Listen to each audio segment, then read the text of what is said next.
Across the world, confidence in authority is collapsing. Governments still operate, courts still rule, media still broadcast, corporations still profit, universities still publish, and hospitals still bill. The structures remain intact, the belief that they serve the public does not. In some countries, trust has declined gradually, in others, it has fallen off a cliff. Different cultures, different systems, same outcome.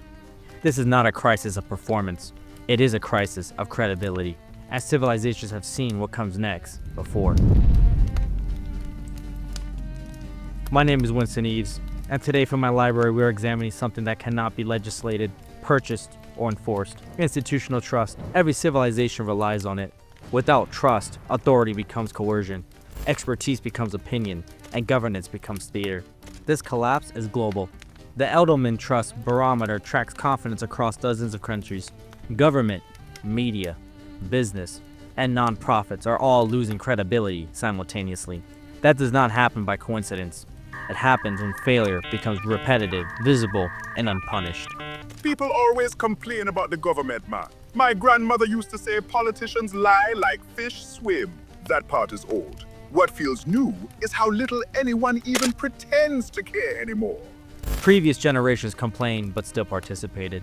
They voted, they trusted outcomes, they believed institutions could be corrected. This generation believes the institutions themselves are the problem. We were focused heavily on the United States, not because this crisis is uniquely American, but because American institutions shape global finance, media narratives, military power, technological platforms, and cultural norms. When trust collapses at the center of global influence, the shockwaves travel outward. Gallup has tracked confidence in American institutions since 1970s. The trend is not subtle. Trust in Congress collapsed from over 40% to single digits. Trust in newspapers fell from nearly 40% to below 20%. Confidence in the Supreme Court dropped by nearly half. This is not dissatisfaction. This is abandonment. Pew Research documented the shift clearly. Trust in government peaked at 77% in 1964. Today, it sits near 16%. That is not a pendulum swing. That is a structural collapse. Governments claim foundational authority, the right to compel obedience through legitimacy rather than force. The 21st century provided a master class in how to destroy that legitimacy. The Iraq War was justified by weapons that did not exist. Intelligence agencies expressed certainty. Media amplified the claims. The invasion proceeded. The weapons were never found. Millions died or were displaced, and no one was prosecuted. The lesson was absorbed. Then came mass surveillance. Illegal programs exposed by Edward Snowden in 2013. The response was not accountability. It was exile. Then Afghanistan. 20 years, trillions spent. A chaotic withdrawal, and the same outcome. But Winston, those were different administrations, different parties, different people in charge, yeah? You really saying none of that mattered? Same institutions, same protections, same absence of consequence. Then the financial crisis. Banks collapsed the global economy. Millions lost homes. Institutions were rescued. Executives were rewarded. The hierarchy was revealed. Protect the system and sacrifice the population. And then there's Jeffrey Epstein, arrested for sex trafficking, found dead in federal custody. Client list unresolved. Powerful connections untouched. So, which version of reality is real then, man? Because from where I'm sitting, everybody watching the same event seems to walk away with a completely different truth. I am saying people noticed. When institutions fail catastrophically and face no accountability, trust does not erode, it evaporates. Media claimed a different authority, not force, but truth. In 1976, over 70% of people trusted newspapers. Today, barely 1/3 do. The phrase fake news barely existed before 2016. Then it became universal. Every outlet accused the other of propaganda. Both sides are partially correct. Media fractured into tribal ecosystems. Identical events were reported as incompatible realities. So we built a system where lies travel faster than truth, and then we stand around shocked when nobody believes anything anymore. That's not mysterious, Winston. That's just bad design. Reality became negotiable. Corrections arrived quietly. The damage was already done. A 2018 study published in Science found that false information spreads 6 times faster than accurate information online. Science once occupied protected ground. objective truth beyond politics. That immunity is gone. Trust in science has declined sharply between 2020 and 2023, not because science failed, because institutions misrepresented uncertainty as certainty. During the pandemic, guidance reversed repeatedly while being delivered as absolute. Debate was framed as misinformation. Consensus was enforced prematurely. But hold on now. Science changes. That's the whole point here. You learn, you test, you adjust. What were they supposed to do when the information kept changing? Yes, but denying uncertainty destroys credibility. The lab leak theory moved from conspiracy to plausible to unresolved. Each shift acknowledged quietly, each prior dismissal forgotten. Then came the replication crisis. Significant portions of published research cannot be reproduced. Incentives favored publishing volume over accuracy. When institutions claiming objectivity are revealed to operate on incentives, credibility collapses.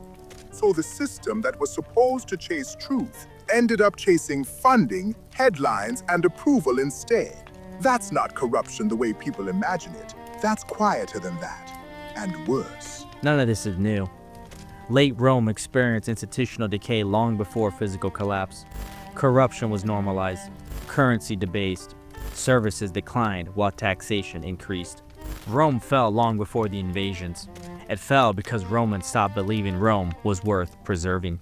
You really saying Rome didn't fall because it got invaded, but because people just stopped believing it was worth defending? That's a scary thought, Winston. Always, Tombs.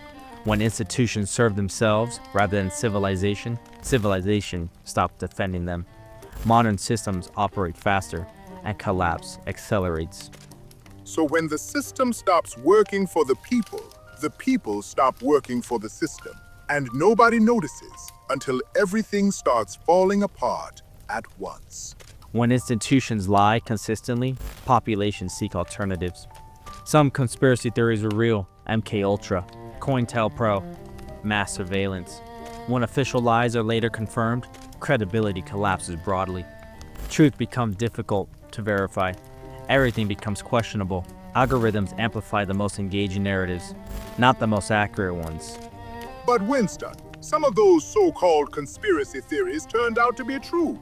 Government spying, lab leaks, powerful people getting protected. At what point does skepticism stop being paranoia and start being pattern recognition? That is the danger. When conspiracy theories become more trusted than institutions, institutions have failed categorically. Corporate trust was always low. Expectations were minimal. But cases like Purdue Pharma shocked even the cynical.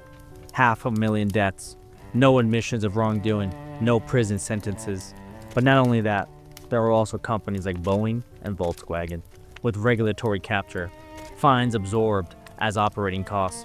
500,000 people dead, and nobody goes to jail. Just fines and apologies written by lawyers. How is that not the moment trust just die? Healthcare followed the same pattern. Highest cost, inferior outcomes, denials, debt, profit organization disguised as care. Trust did not decline, it collapsed permanently. So you pay the most for healthcare, get denied care anyway, and then get told to be grateful the system exists at all. That's not care, Winston. That's hostage negotiation. When every institution loses credibility all at once, participation declines. People withdraw from society.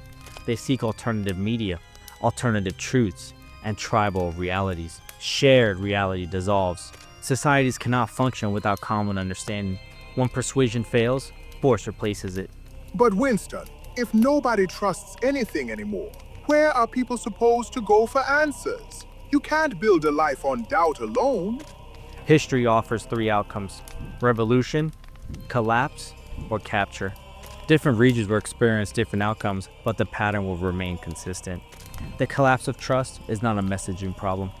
It is not a polarization. It is not a technology. It is an institutional failure without accountability. Trust cannot be demanded. It must be earned. And it will not return without transparency, consequence, and reform, none of which are occurring. Is there any hope at all, man? Or are we just watching the lights go out, one institution at a time? That is the only question that matters. Because history shows us what happens when nothing replaces it. Chaos, tyranny, or both. Rome thought it was eternal, and they were wrong.